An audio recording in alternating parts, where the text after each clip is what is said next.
Hello, welcome back to the fish locker out on the boat. Now, wow, we really are spoilt, aren't we? It is incredible. It didn't look like this a couple of days ago though. We have had a few days of really bad weather. I wouldn't tell it today though, would you? I've just come out for a little bit of a run inshore, just because it's nice. I've just seen a couple of seals working about in there, and I'm going to work way off to see our pots. Now I've only got one string of pots out at the moment. It's still early on in the season, but they've been out for about 5 days. I'm going to go and check them and rebait them. So let's go and see what we can find.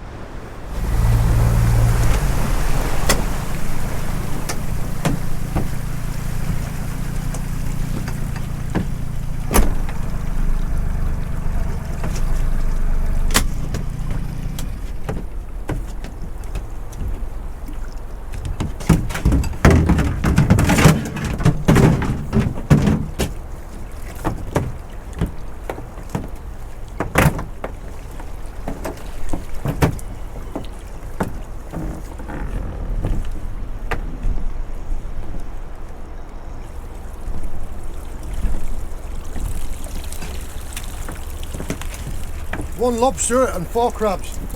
No. One lobster and 5 crabs.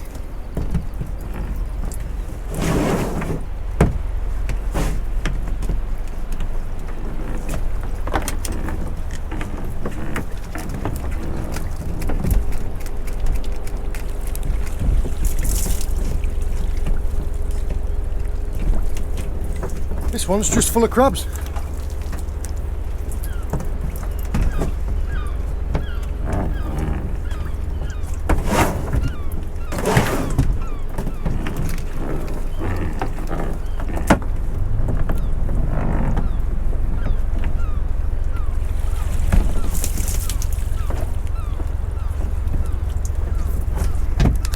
Don't know if you can see that in there. There's a big lobster and a spider crab. I think that lobster in there has got eggs.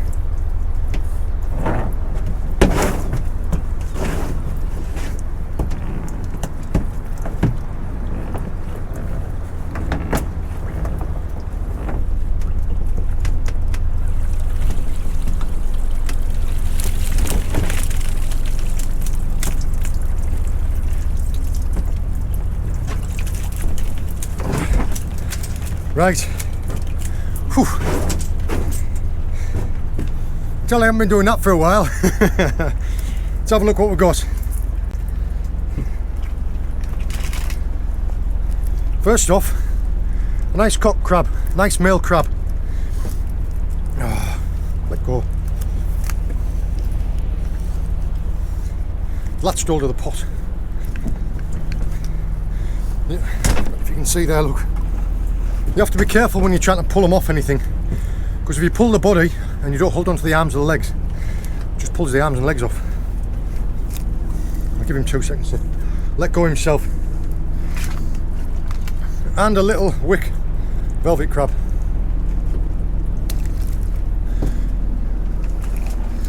And in here we also have a little lobster.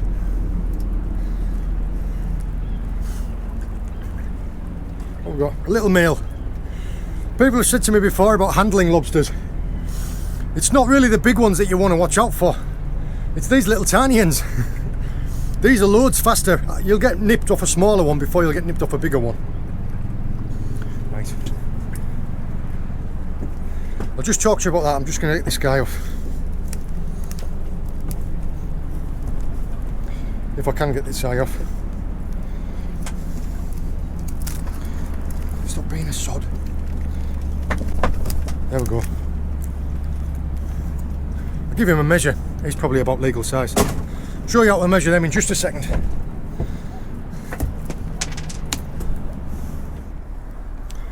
Right, got him off. We'll measure him up in a minute. What I'll do,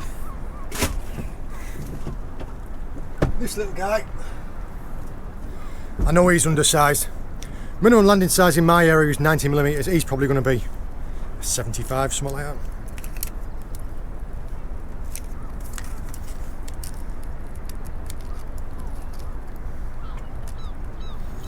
82. Nice to see, but maybe see you in a couple of years, mate.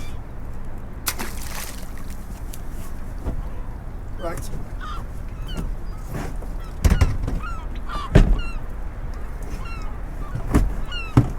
Deal with these crabs first. There's a bit of damage in this pot. I'm gonna have to repair a little bit of this. You have to keep an eye on things like that because it might only look like a small hole, but if there's a lobster in there, you'll find it and it'll get out of it. Yeah, this homemade pot here, done well on the crabs. It's covered in bits of fish.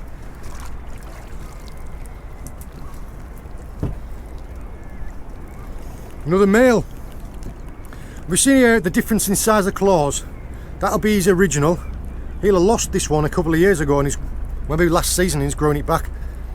So he's got one big one and one small one. I call him Jeremy, maybe. Yeah, he's too small, and with only one big claw, he's not really worth keeping. Male edible crab. Got a feeling this other one here's a male as well.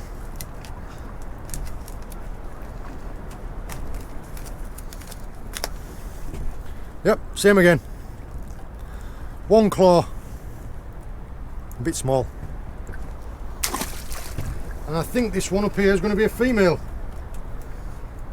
Just by the shape of her. God, they don't make it easy. There, look. There's a female. I will show you the difference. Right. Male, female. You notice that their bodies are pretty much the same size, and you look at the claw size difference. The males have got much bigger claws. Also, the pad underneath. The females, as you can see, has got quite a large pad there, whereas the males have got a narrow one. Also, when you look at the cross sections of the backs, females have got like a humped back. There you go. She's minimum landing size in Cornwall. There's two different ones for males and females. 150mm for a female and 160mm for a male. So 150, 160. In fact, I'll just measure them now.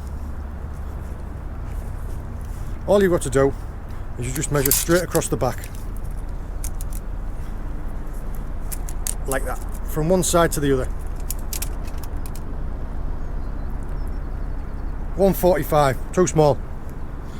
This one's going to be too small then. Yeah, just on 150. So there to there, just on 150. So just too small. Maybe see him next year.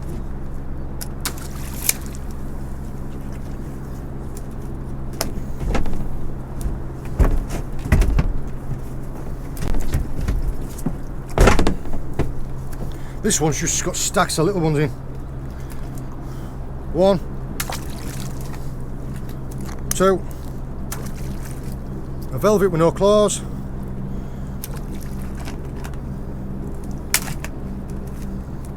another one,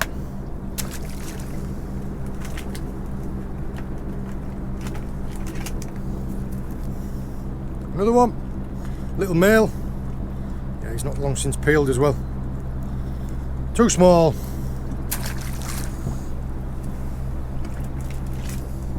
Another velvet. These are fast, these. They are. They do like nipping, these guys. Again, a female, you see, because of the large pad. And you can tell this is a swimmer crab because of these back legs.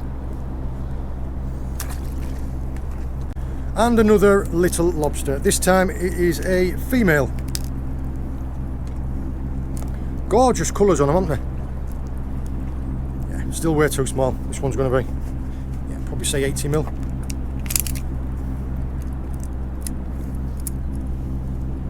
$84. See you later. One more little crab in there. Another velvet.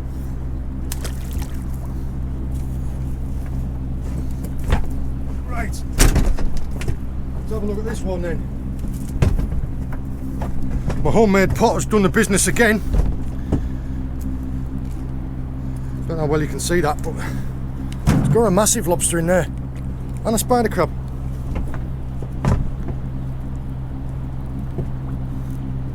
I think this pot caught the lobsters last time. Strange that. You make them all to the same design, so they're all as close to symmetrical as they can be. And yet, some of them always fish better than others. Strange, isn't it? Deal with the spider crab.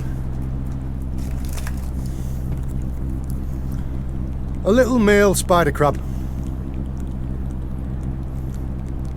I don't bother taking these until they're like that big. You do get monsters.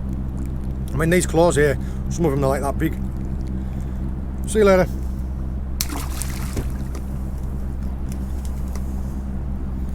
Just as I suspected. See the eggs she's carrying? She also has, apart from she's got one claw slightly different, but she's also sporting what looks like an old V-notch. There, look. So I believe this lobster, this female lobster here, has been V-notched before. Now what V-notching is, it's a conservation measure to protect like pregnant, egg-bearing and reproducing, I don't know, right, yeah, it's got a little bit of damage on it. V-notching is a conservation measure to protect, well, breeding stocks.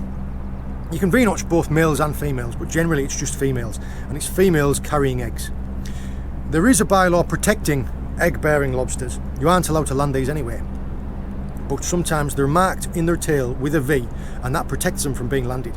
So because they know that's a proven breeding female, she's a protected breeding stock. So what I'm going to do is I am actually going to put another V-notch in her. I'm going to take a photo of that where it's grown out, and I'm going to show you how to put a V-notch in her. But she's a real good one. She's a, God, what's she going to be? She's going to be over 100. Oh, 101. Huh, perfect. Now these eggs under here, be very gentle with her, they can carry up to 20,000 eggs per brood. They start off and they're green, then they go black, then they go red and black, or eyed. That's the stage that these are at. She holds them underneath there. She'll tell them at a right time when there's the right water quality, whether it's temperature, salinity, whatever it is. She'll release an enzyme that releases these, because look, they won't come off. They're stuck on. I'm definitely going to get a photo of her. I'll get a photo and then I'll V-notch her. Right. What I'm going to do is I'm going to take my V-notching clippers, and you just clip a little V like that, look, in there. I'm going to put one in the other side as well, just to make doubly sure.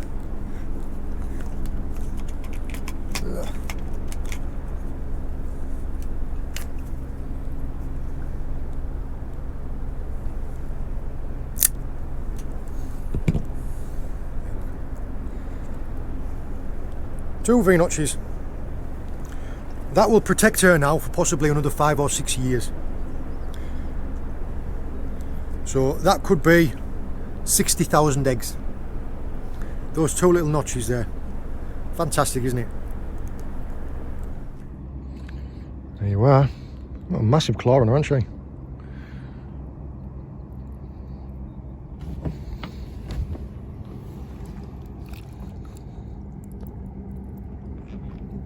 You going to clap or are you going to drop? What do you want to do?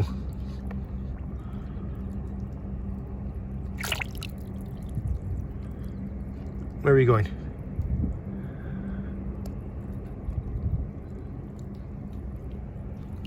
See you later.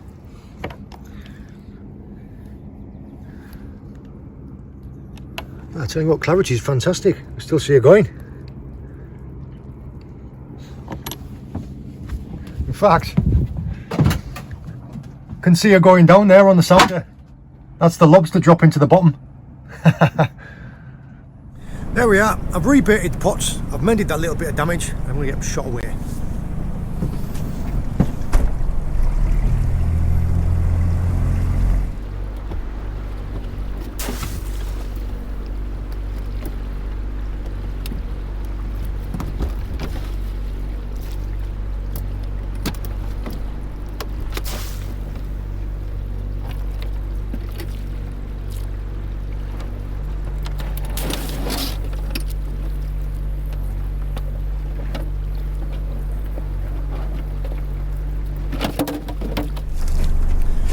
There we go.